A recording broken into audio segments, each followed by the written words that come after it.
저는 대통령에 대해서 깊은 존중과 신뢰의 마음을 가지고 있고요. 그게 변함이 전혀 없습니다.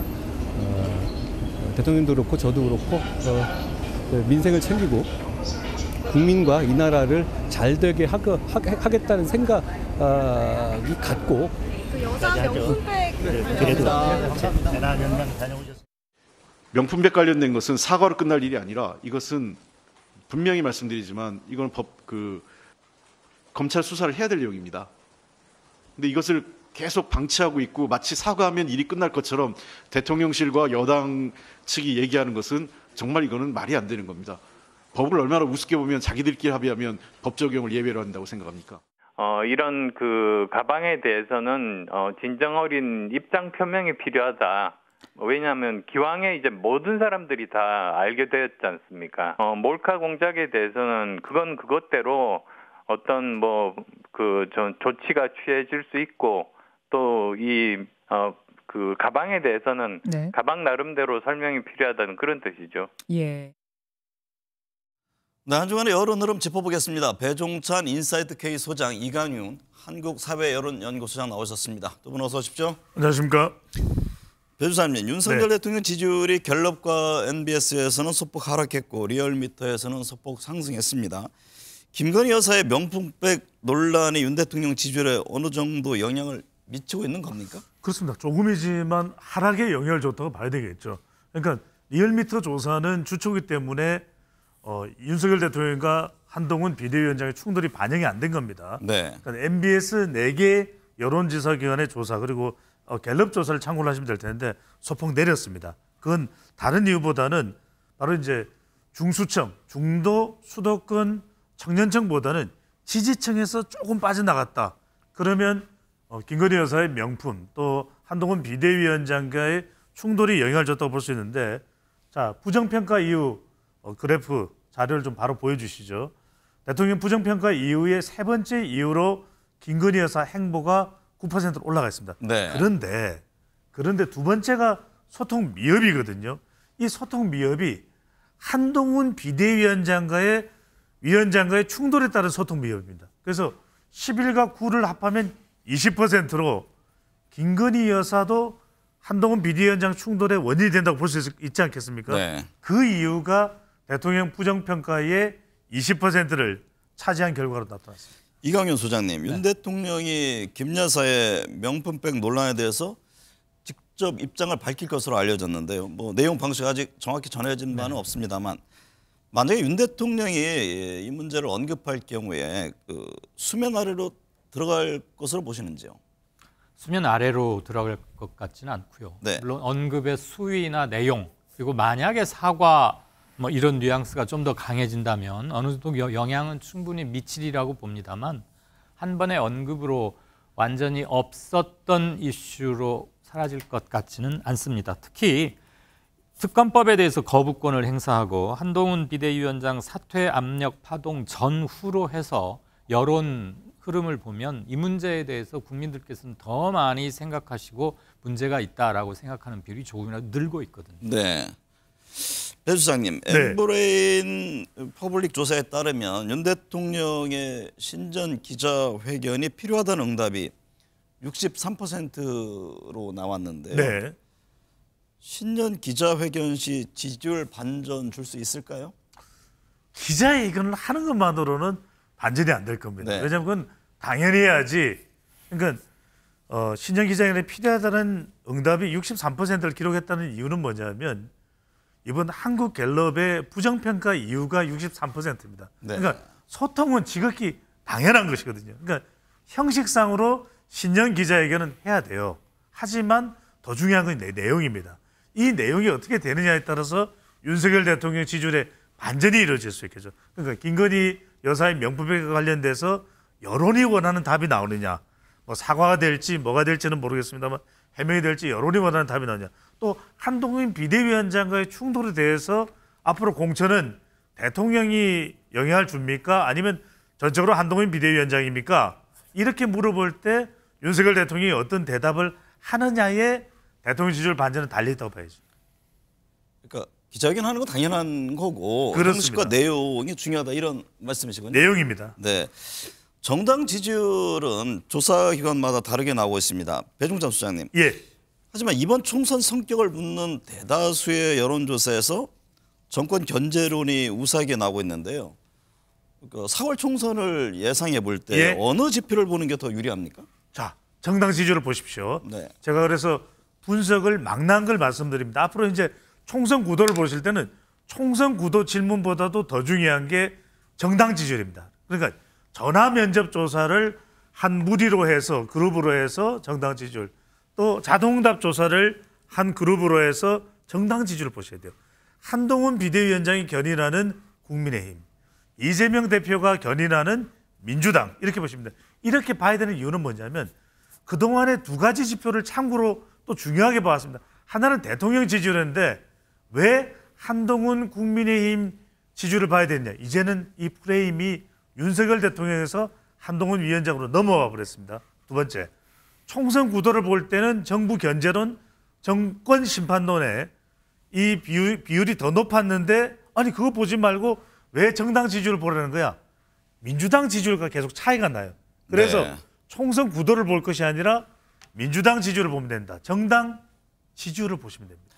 근데 지난번 제한적입니다만 강서구청장 선거 결과를 보면 정당 지지율 흐름과는 확연히 다르게 나왔죠. 그렇죠.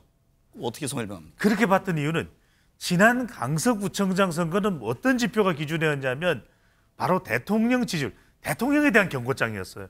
그래서 그대로 대통령에 대한 부정평가가 오롯이 민주당 후보에게 갔던 것이죠. 따지고 보면 지난 서울시 지난해입니다. 벌써 강서구청장 보궐선거의 결과는 민주당의 승리가 아니라 준엄한 대통령을 향한 국민의 메시지였다. 네. 이렇게 보시면 됩니다. 이광윤 소장님 어떻게 보세요? 지금 이제 국민들 시청자분들은 좀 많이 헷갈린단 말이죠. 정당 지지율을 볼 것인지 아니면 심판론이나 지원론을 봐야 되는 것인지 아니면 또 다른 지금 두 대표들의 행보를 봐야 되는 것인지 어떤 게 중요합니까?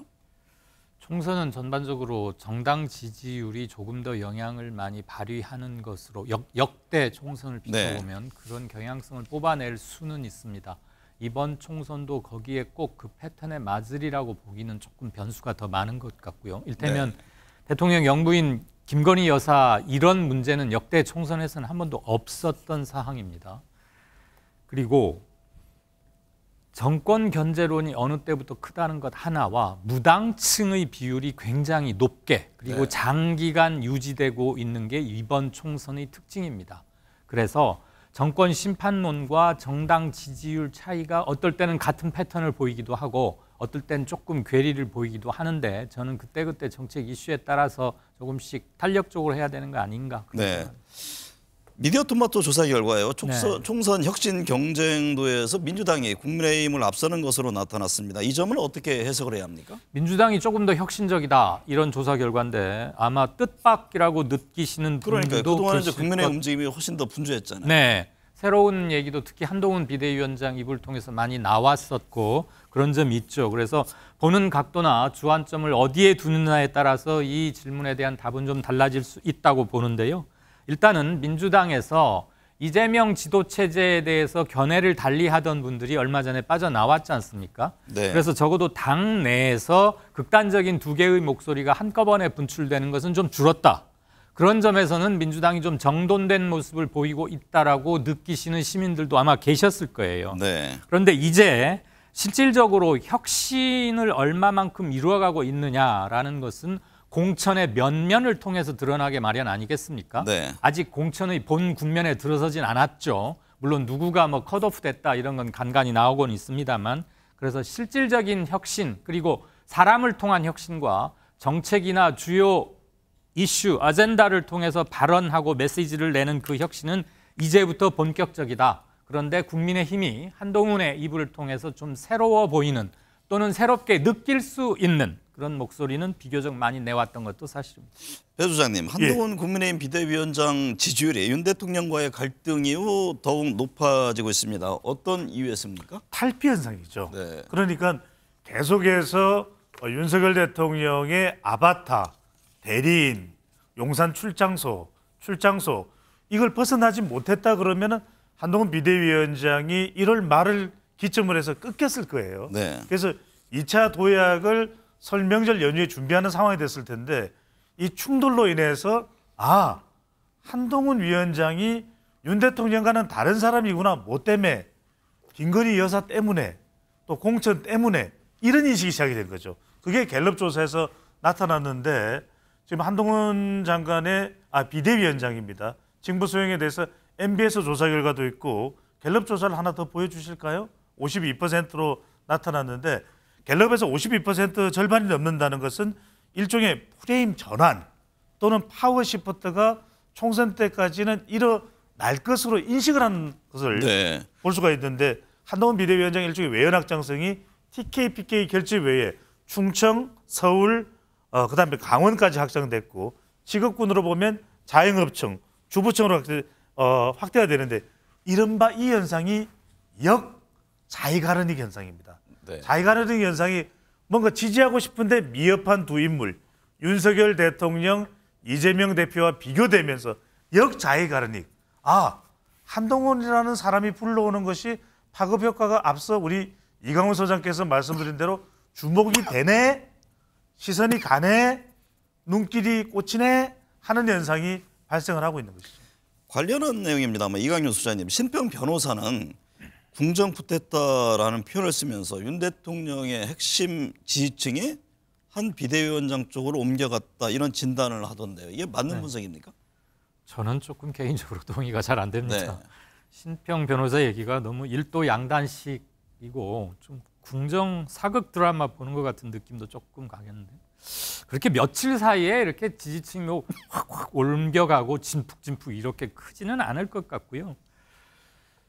용산 대통령실과 한동훈 비대위원장 사이에 있었던 일련의 대립이 결과적으로는 시민들이 느끼시기에는 한동훈 비대위원장 쪽이 뭐 판정승 비슷하게 끝나가는 거 아닌가? 그렇게 받아들이시는 게 대부분인 것 같아요. 그것의 가장 큰 이유는 한 비대위원장의 대응과 입장 표명이 굉장히 신속하고 분명했습니다.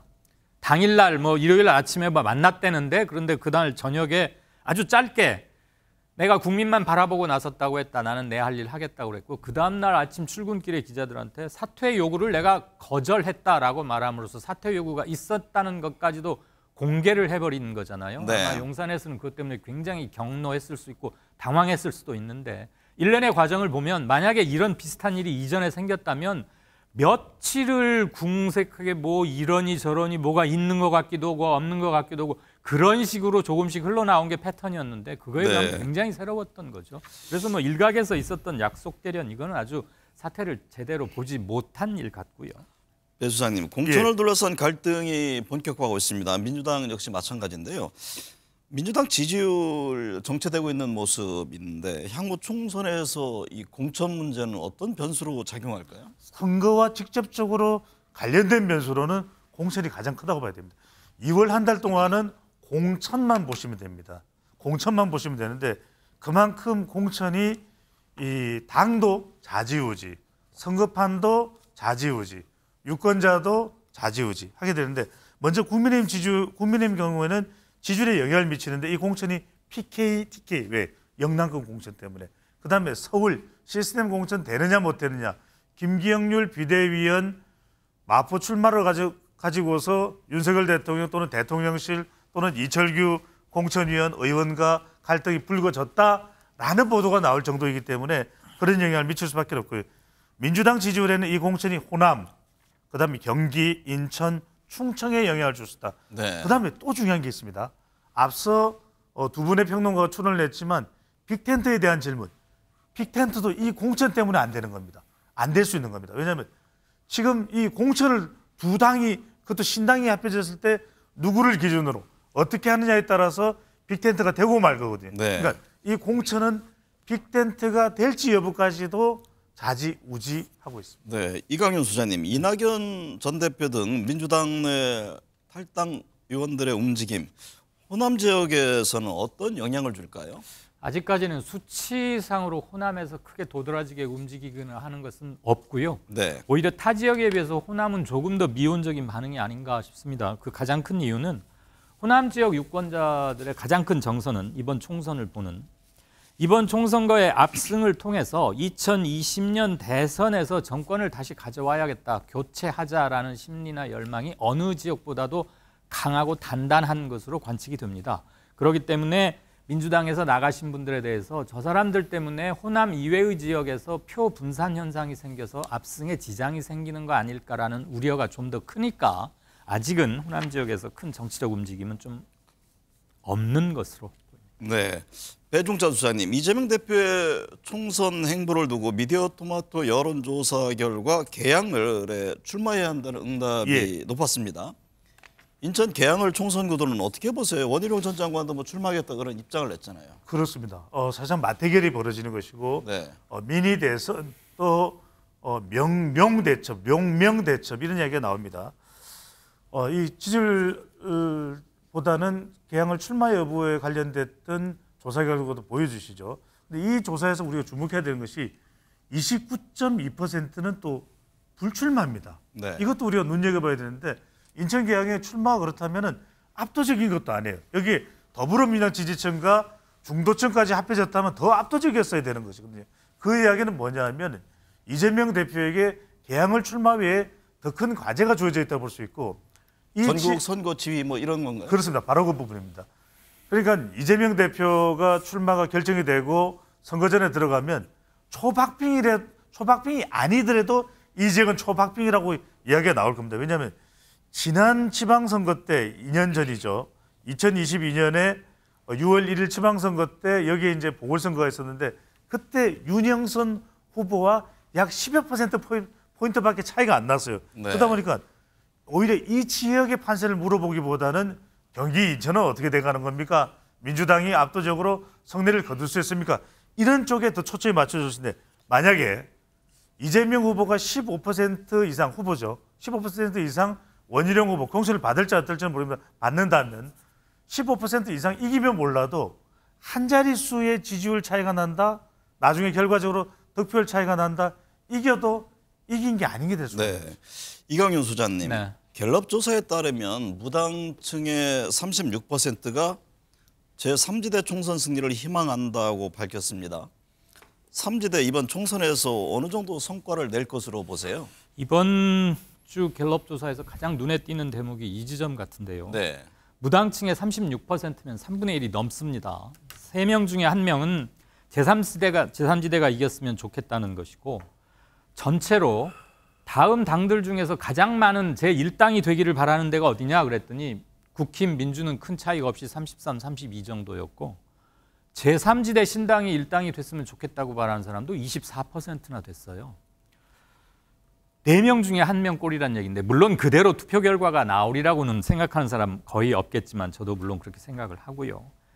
제3지대 신당을 위한 밭은 이미 좀 조성은 돼 있다. 근데 언제 어느 때 과학적이고 적극적인 씨앗 떨구기와 발화 조건이 되느냐 이게 가장 큰 문제일 것 같고 네. 저는 지금 이낙연 계열과 이준석 계열로 일단 가르마가 타져가고 있지 않습니까? 네. 오늘 뭐 합당 선언도 있었고요. 탈당파와 이낙연 당에 두 당이 큰 이탈이나 잡음 없이 하나의 플랫폼으로 일단 모이는 데 성공을 한다면 쉽지는 않아 보입니다만 그렇다면 거의 빅텐트가 이루어지는 것이죠. 금태섭당의 향배가 조금 있습니다만 아직까지는 수치상으로 크지 않으니까요. 그렇다면 정당 득표율입니다. 의석수는 아니고요. 전국 정당 득표율은 최소한 15% 정도는 확보할 수 있지 않을까. 네. 빅텐트처럼 된다면 그렇지만 확보 의석수가 정당 득표율만큼 15% 이르기는 힘들겠죠. 15% 달성 여부는 여러모로 중요한 의미를 갖는데 가장 중요한 것은 얼마나 빠른 시간 안에 잡음 없이 하나를 선언할 수 있느냐 같습니다. 그게 곧 기호 3번도 될 테니까요. 그러니까 중요한 거는 이제 과연 네. 뭐 이준석, 이낙연 두 신당이 화학적 결합을 할 것이냐 이 문제 아니겠습니까? 예. 오늘 또 이낙연 대표 신당 또 탈당한 민주당 의원에서 탈당한 의원들의 합치는 것에 대해서 신당 명칭을 두고서도 좀 신경전을 벌였잖아요. 예. 그 또 비례대표 문제가 있을 테고 지역구 문제 과연 어떻게 할 것이냐가 있는데 네.